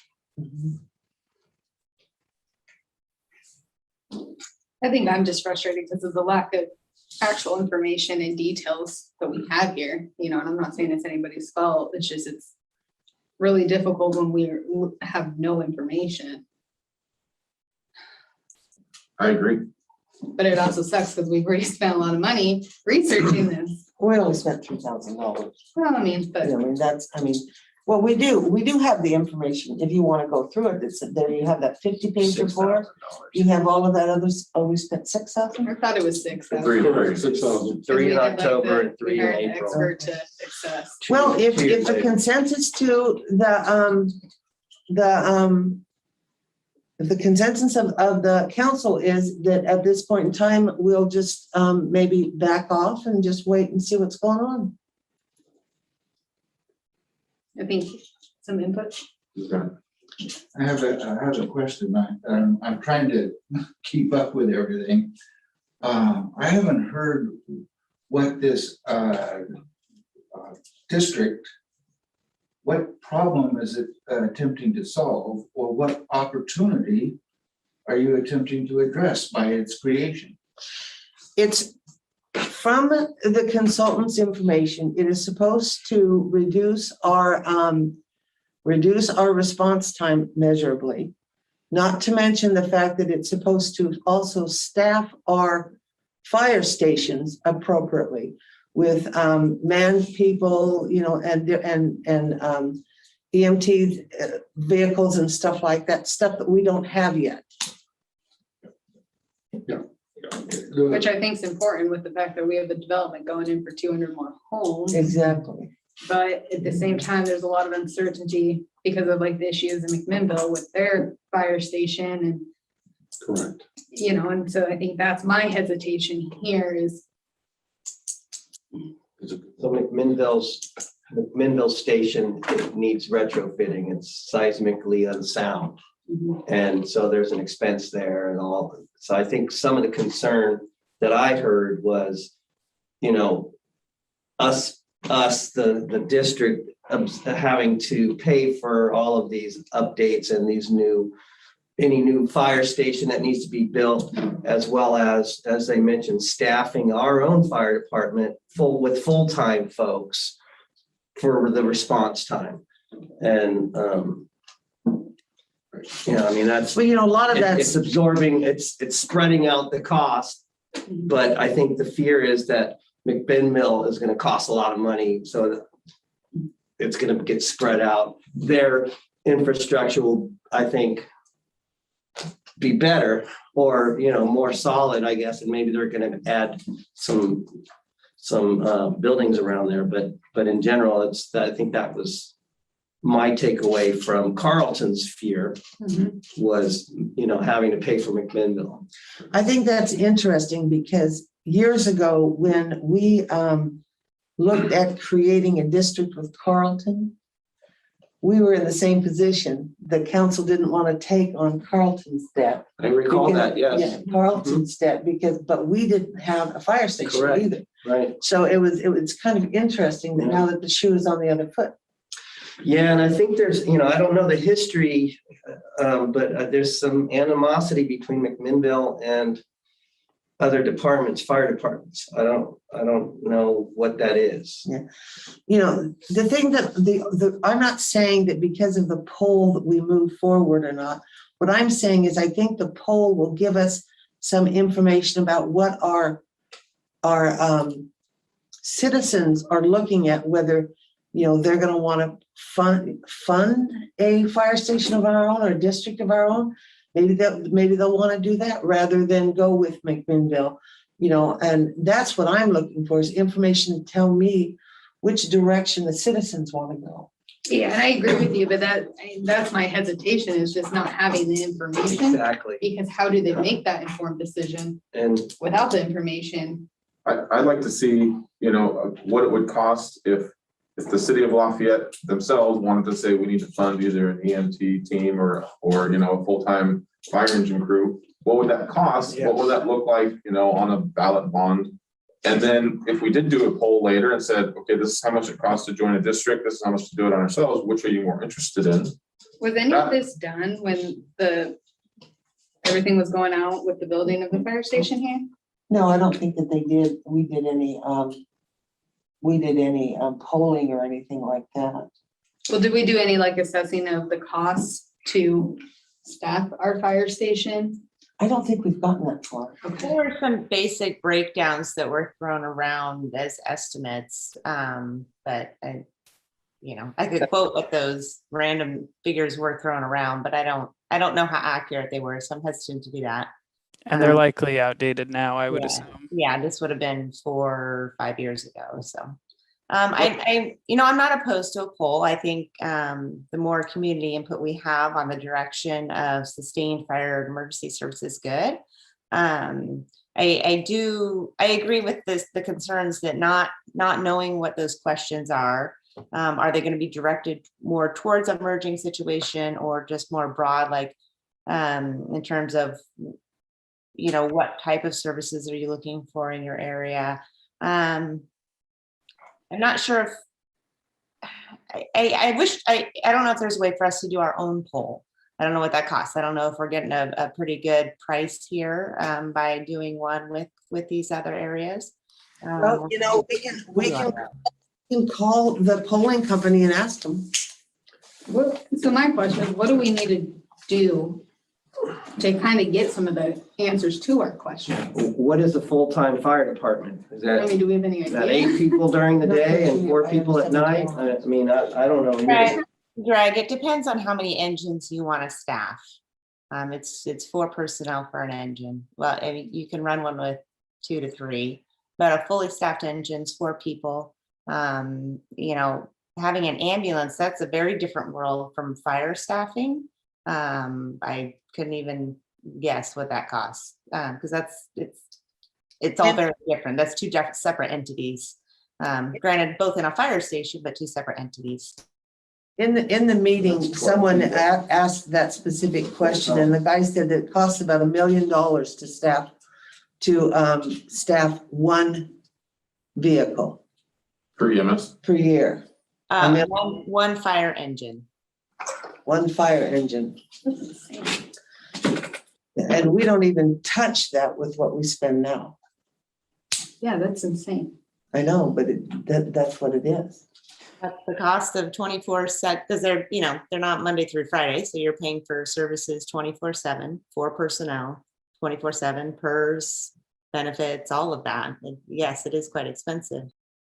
It's Are not we, cheap. is Lafayette in need of that? It depends on what you want your response times to be. The idea with staffing a unit here is not only if you work with the whole, the whole regional type of a thing, is not only stocking it here for us, but if Carlton needs help, if McMinnville North needs help, that type of stuff, it's not an engine that's just going to be used here. It's going to be used up just like if we have to have somebody from McMinnville will come here for us. Yeah, and that's why I think it's great. It's just I'm trying to get the answers to what are we looking at for taking on McMinnville's debt and future debts. Well, they're talking about what they're talking about is they're talking about 1.5 mil or 2 mil. And what I finally found out what that is that's $2 per 100 for 1,000 assessed value. Okay, now what that also does is that takes on our debt for the fire station. Right. Yeah. Yeah, which, and that's why, like, these are the things I'm kind of looking for the answers to, because in some respect, this could be great. Yeah. Well, that's what I'm saying. It So we could need be. to know Could be. really what are we looking at getting into, especially with McMinnville? Mhm. Because we all know that they're huge and they have a lot of issues currently with their fire station, so they're gonna be acquiring a lot of future debt. And so how is this percentage gonna play out? Well, that's why the option to not go into the district at this time, okay, but wait until it's all created and then maybe work on a contract basis. But then my concern there is, do they got the upper hand on us at that point? Well, it's just the same IGA that you're gonna create. I mean, it's. Amity's fire station is fairly new as well, right? I mean, Yeah. it's less than 10 years old, I think. Well, so Marie, if I can go back to something you noted, do we know what the cost per thousand assessed value is at this time to service the fire station debt that we currently have?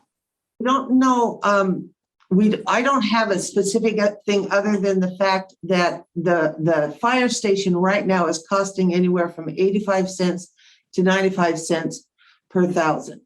Now, then we add another $300,000 to $400,000 out of the general fund to pay for what we're getting now. Okay, and we don't have any permanent. We don't have any ambulance service. We don't have any of those services. We basically rely on everybody else around us to give us those. Right, but so for this, I mean, yes, we would get more services, but we're talking about likely more than doubling the tax obligation.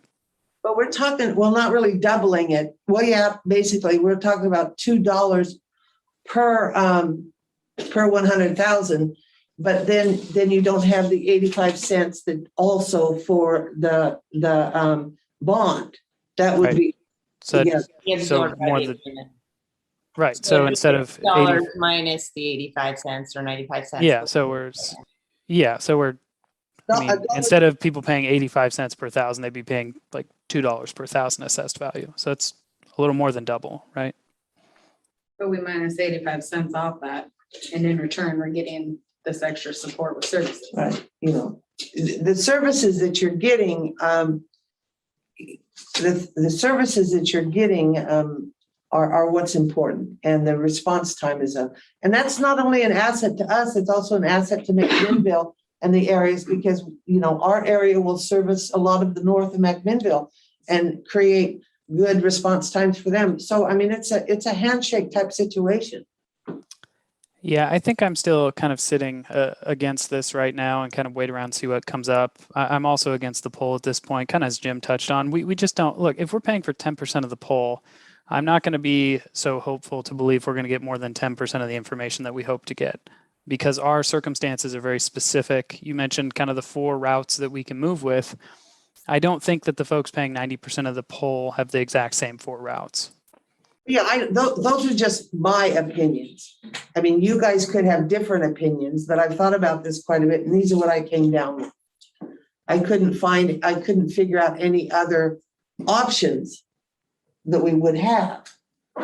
Yeah, so not to get too off track, I am also in favor of right now not being a part of this.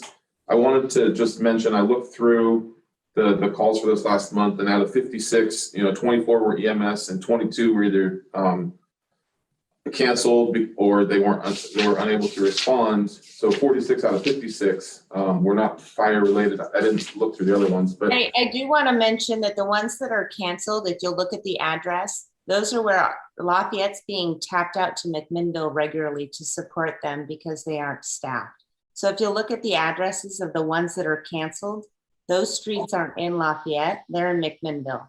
And they were canceled. That means they were canceled en route. That means they came in, started responding, and were canceled on their way. okay, thank you for that. So Okay, well, I guess at this point, to move forward, we have to define as Lafayette, what is the problem that we are wanting to solve? Kind of like, we had that ask. What do we want to solve? What's worth our time? Because it's going to be different than, the other municipalities. And then if we can figure that out, to develop our own poll, figure out what citizens want to do to reach that solution specifically. well, that's all we have to discuss. All I needed to do was be able to tell them that we aren't going to proceed forward, and I can do that. Perfect. Now, that's what from you guys.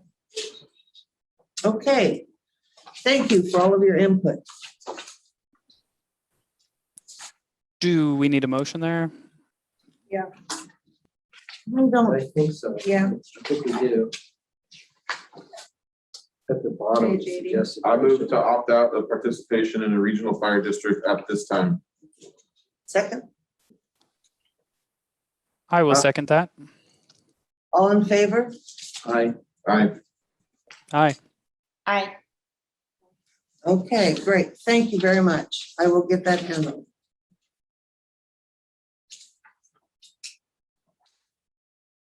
Okay, public works and water consumption. We didn't get the water consumption report this week, but we got the public works. I just want to make a statement that I want to thank the public works. They did a wonderful job helping us get the lighting ceremony and all that stuff going. And I think it was pretty nice this year. I mean, it was minimal this year, but as that little tree that we planted grows, we'll add festivities. You know, another thing that we tried this year that hasn't worked out really well is that we tried some solar lights on the lights out here. And if you look real carefully on some of the lights, you'll see them twinkle. But the problem of it is the solar, you know, I had the solar lights on my porch for like 2 months, making sure that they would handle with the weather and stuff like that. And they seemed bright enough, but when they're put out here, you can barely see them. And then what I found out also, which is kind of funny, is that when the lights, if the solar panel is anywhere near the lights on this side of the street, the lights in the cars turn it off. So we're going to use those lights at Joel Perkins next year and try to work on something else. Other than that, the Public Works really did a nice job. They really helped us out a lot on that. So anyway, that's all I have to say about Public Works. Preston, while we're talking about lights, we noticed that about quite a few of the street lights on 99 are out. Is that because of the work they're doing on the sidewalks, or? Yeah, they haven't been energized. Yeah, they're Well, not, not the twinkly Christmas lights, the street lights. So the street lights are out. yeah, the ornamental street lights will probably not be energized until the week after next. Let's see, the 16 something. So that's the end of next week is when we hope that they will be turned on by the end of next week. There's still a few poles that have to be installed. But we're hoping that they're all back on by the end of next week. Thank you. Okay, anybody else have any questions about Public Works? No, I think they're doing a good job. I do too. Okay, fire, Christine, anything about the fire? How's the toy drive going? You're silenced. You're on Remuted. mute. I'm not qualified, sorry. It's trucking right along. It's going well.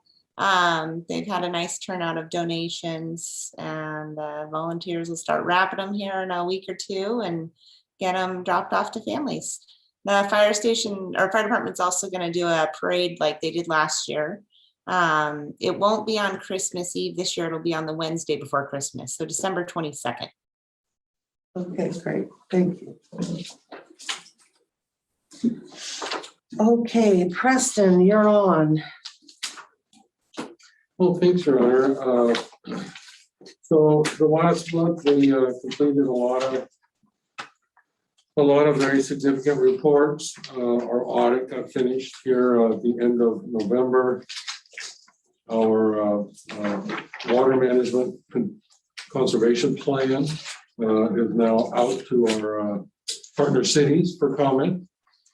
And our report for EPA on our water system resilience has been completed. And the grant application for Yamhill County was submitted yesterday. This was for the soft cost for our reservoir. And the goal there being that with those being done over the next year, the project will be able to be bid and constructed in 2023. That all plays out. The phase 2 of the Meadowbrook has been platted. They're looking at, they're working on design and submission for phases 3 and 4 next summer. And met with an owner representing 5 large parcels that would like to be in our UGB. So spent a lot of time explaining the process to them and letting them know that the city may have to look at UGB expansion in the next few years, depending on how quickly Meadowbrook builds out. So even more interest to develop housing around us. The official population for the city just came out last week. As of July 1st, we are 4,446. That's an important official number because it is used to calculate our share of proceeds like gas taxes and cigarette taxes and things like that. The last thing I wanted to mention, Your Honor, is you might have been seeing some of these things pop up on vehicles around town. These are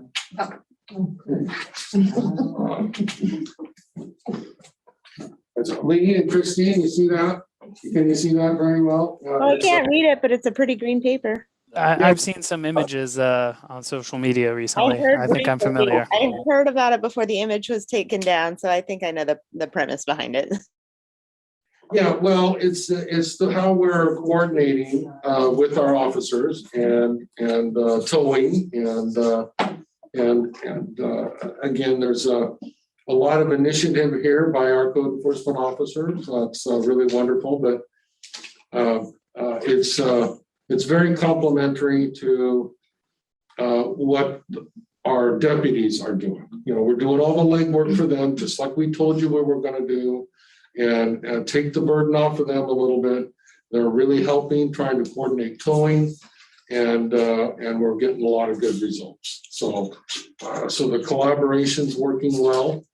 That still doesn't mean that we want to come back at some point and talk about changes in the code, but this is working within the code, and we're getting great results on that. And that's all I have, Your Honor. Okay, anything for accounts payable? Anybody have any questions about the checks? Now, did we want to talk about the code enforcement report? I think that there was a question that came on email. Was it from you, Jim, about the names or something?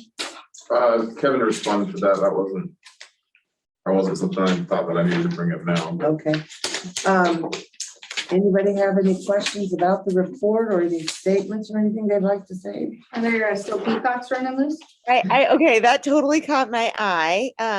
Our code compliance officer would benefit from following the community groups. That peacock doesn't live in Lafayette. It lives outside of the city limits, but really likes wandering over to Second Place Circle. I just would like to go see it. Not appreciate it. All right. do you know if we're going to be seeing anything come across the city council as far as appeals? I know there was something mentioned before. Appeals. There was a possibility of an appeal for one of the issues. Oh, the abatement? Yes. They've passed their 10 days, haven't they? Yes, they're past the appeal period. Okay. And there will be, the same process comes up on other properties, as we go. There'll be an appeal period on every one. Okay, but that's passed, and so currently, okay. Okay, and nothing else on code enforcement. Okay, so let's go into an executive session. But before you do, I will say that on this particular topic, I have, as you know from previous meetings, I have an ongoing conflict here. So I think I will step out unless, I don't think I'm needed for a quorum for you all to wrap this up. I don't need to stay to abstain. That's correct. Do you have any Okay. council report items? I'm sorry? Don't have any council report items? I will as soon as I catch up on my email from the Parkway Committee. Some folks in the room know I just went through a bit of a change in my occupation, same occupation, different place, and the last couple of weeks have been a little wild. So as soon as I get caught up, I will have some updates on the Parkway Committee. All right. Great, All right. Thank you all. I appreciate it. thank you. See you. Okay.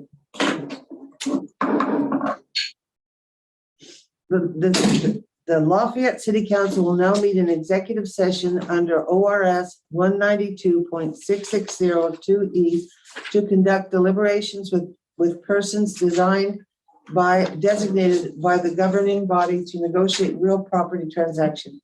Representatives of the news media and designated staff shall be allowed to attend the executive session. Representatives of the news media are specifically directed not to report on any of the deliberations during the executive session, except to state the general subject of the session as previously announced.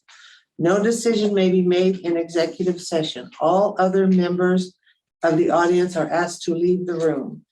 For those watching the meeting via YouTube stream, there will be a break in the stream. At the close of the executive session, the council will return to open session to adjourn the meeting.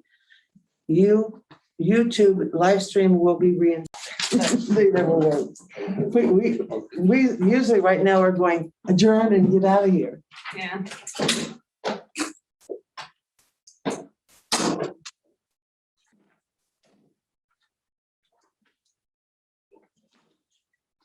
Okay, so we're back in regular session. So the next one is our resolution for the sale property on Jefferson. Any more discussion on it? Okay, then I need a motion. I move to adopt resolution number 2021-14. Second, I second. all in favor? Aye. Aye. All opposed? Nay. I'm abstaining. Okay, well, it passes then, 1-1, 2-1. 2-1, yes. 2-1. The name was Councilor Goulart and Councilor Drebin abstained. Okay, can you enlighten us on why you said no, Greg? Share with us. what Yeah, you were doing. I'm not sure that I can, Okay, just based on the executive session, I'm not really clear on what I can and can't say here in public, so just, I don't know, and I think the property value is gonna go up, so I'm happy to wait. and Jim? I think there's a lot of risks with the housing market right now, personally. Yeah, I don't think that. What did you abstain versus no?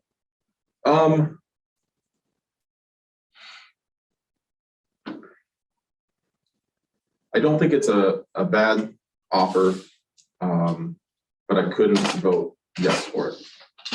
Fair enough. Okay, committee reports, any committee reports do we have?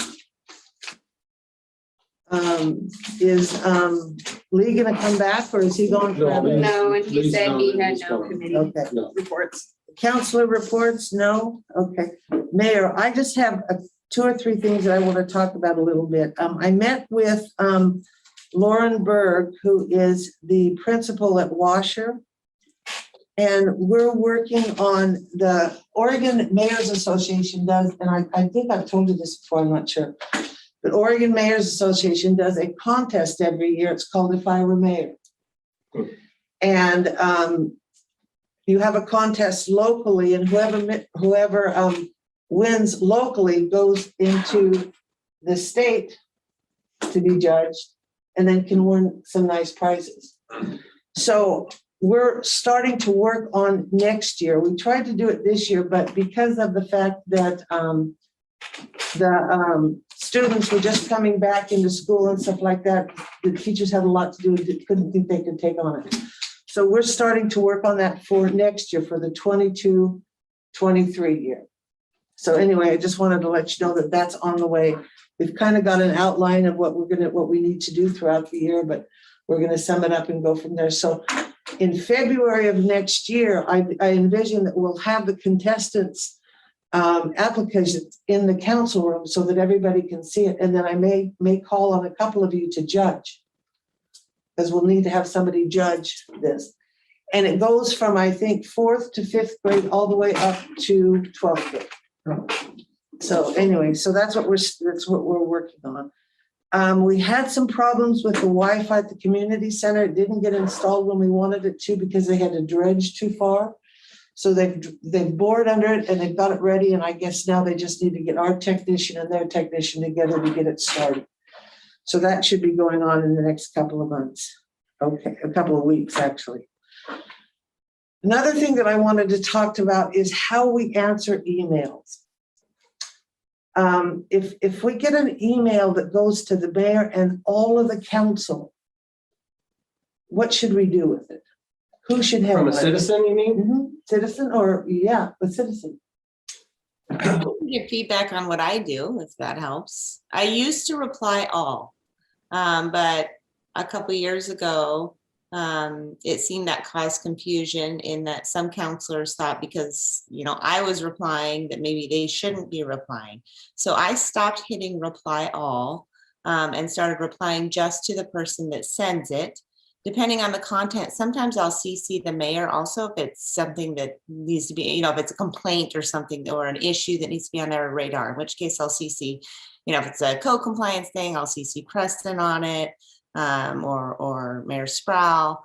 So that's my process now. It has evolved over time, just kind of based on the needs of the council, the prior council, and how it's evolved to this. The question that I have and the problem that I have is I received an email, a copy of an email from a few months ago, and then they re-emailed the city. And the person that originally got the email never followed up on the email. And I think that if an email comes directly to a counselor, you're responsible to handle that email all the way through. Even though you have maybe transferred it to Preston or Kevin and stuff like that, you should keep an eye on it to make sure it gets handled and you know what has happened to it. And you can tell the recipient or the person that gives it to you, this is what happened, and I now know that it's taken care of. See what I mean?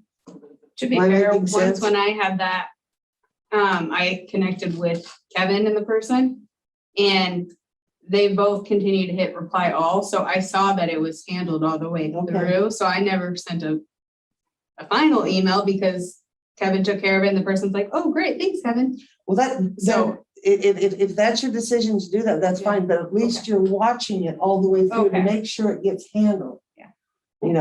I agree. At the same time, it is dependent on making sure that that whole thread is continuous, that the other parties involved continue to hit reply all. Right. I think it's a good idea, and from the council perspective, I think we should try to do that. Well, what I would like to see is if when something comes to all of us together, that Christine and I will get together and decide who's going to answer that one. That way, not you, because if I answered it and you answered it, we answered it in different ways, I mean, it could cause a problem. Fair, I never get firm answers when I answer emails, because oftentimes I need clarification. So I'm generally pretty clear on that. You know, if I'm not able to answer a question, I'm quite forward about that and say, you know, this is an information I have. Let's loop in, you know, whoever needs to be looped in to find out. But yeah, I'm okay with that. Yeah, what I would like to do is if it comes to everybody, then I'll touch bases with Christine, so only one of us is answering them and following it all the way through. Now, if it's something that I think is in your purview, Right.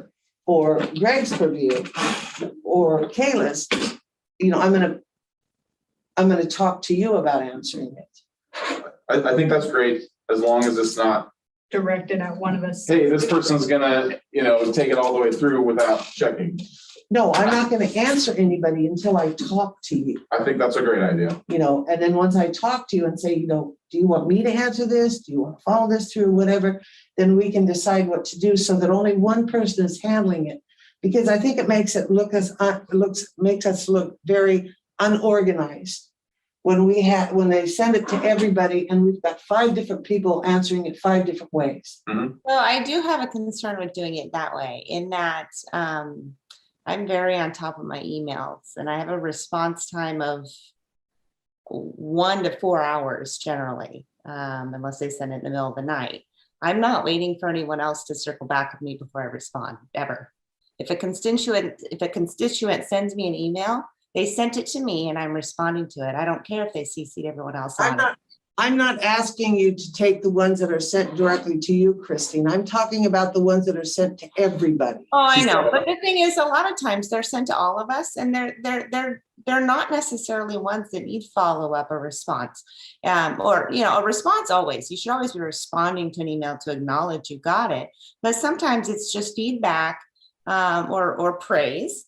You know, we have one member of the public of the city that regularly sends us thanks and gratitude. There's no reason that we shouldn't all be responding to that. Even if it seems like, oh my gosh, why are they all responding? Because he sent it to all of us. We should all be responding individually to that. You know, if it's somebody that's raising a concern, I have a hard time, even if it's sent to all of us, I'm not gonna wait. I'm not. I think Marie was just limiting it to when they have a specific question. But Well, maybe I misunderstood. That's fine, you know, I'll continue on with what you know, make sure things are answered. I mean, Christine wants to handle that's fine. Yeah, my concern is I don't, you know, we have some counselors that don't check their emails regular or who aren't able to. And so I won't wait days to respond to an email. You know, I don't think that's fair to our people, to make sure that we've gotten a hold of somebody who's, you know, most appropriate to answer an email. I think if they send it to each of us, and, you know, if it's a question, I mean, if they're specific, I feel like it's few and far between that we all get sent something where it's very specific questions. I think it's generally kind of a broader either issue being brought up, which may involve some questions, but those issues should always be escalated appropriately to, you know, whoever it needs to go to. If it's a code compliance issue, we're going to escalate it to Preston. Nobody should be answering specific questions saying, oh, yes, that is a code violation, or oh, no, that's not a code violation, if you're not our code compliance officer. So really, that's my reservations there, is that I have a reservation because of the fact that I've come across in the last couple of months is that there's been emails that have been sent by citizens that have never been answered, or nobody knows what's happened to them. And that's what I'm concerned about. And so if everybody here is on the same page about the fact that if they receive an email from a citizen asking a question or whatever, even if they transfer it to me or transfer it to you or transfer it to Preston or something of that nature, that they follow it until it's all finished. Yeah, that I agree with. I mean, if you respond to it or forward it on, you should definitely be following up. That I agree with. Well, anyway, those are the only things that I had. I don't think there's anything else right now. Okay, I'm done. How did the planning commission meeting go with regards to, did they talk about the fence setback stuff? Did that get brought up or? That's gonna be on the January planning commission Okay. agenda. Okay, do you know the date on that meeting? Is it set yet? The third Thursday, so Okay. I think that's January 20th. Okay, so I don't know. I would like to see all of our public meetings available on YouTube. I know it hasn't been the case so far. You know, if people are on Zoom, it's a click of a button. I think we're there technologically to be able to do it. I'm conflicted sometimes. I want to be able to watch, but if I'm here, I don't want to, you know, be a conflict of interest or anything. So it would be especially easy to watch from home on YouTube or at a later date. Do we need to make a decision as a council? Is that something that? No, all we have to do is, Preston, can you talk to Kevin about maybe getting the planning commission meetings on Zoom. too? Sure. Okay. Because ours are already on Zoom, right? Yeah. And Yeah. YouTube right Yeah. now? On YouTube, right? Yeah. And I think planning commission is just audio now, right now. Oh, Correct, yeah. But why don't you see how, what's the word I want to use? If that's feasible. Yeah, it's- at this point, all of our meetings should be budget committee, planning commission. I mean, really, any city meeting should now be on video and on YouTube at this point for people to view. I mean, they're public meetings if we're doing it this way. Right. Exactly. If there are any problems, can we discuss those at the January city council meeting? Sure. Okay, thank you. We'll probably have it all handled before then anyway, so it doesn't make a difference. No, I figured as much, just if we need to make any decisions as a council to direct that or fix any holes in our IT ability. I think most of that is administrative that can be done up from that level. That's what I figured. should be easy enough. We got this going on there, so. Yeah. Okay, I think that's everything. Anybody else have anything? If not, I need a motion. I move to adjourn. I'll second. Everybody in favor? Aye. Aye. Great. We are adjourned. Thank you all. Have a Merry Christmas. and a Happy New Year. Oh, Merry I don't Christmas. want to see you guys staggering down the street this year.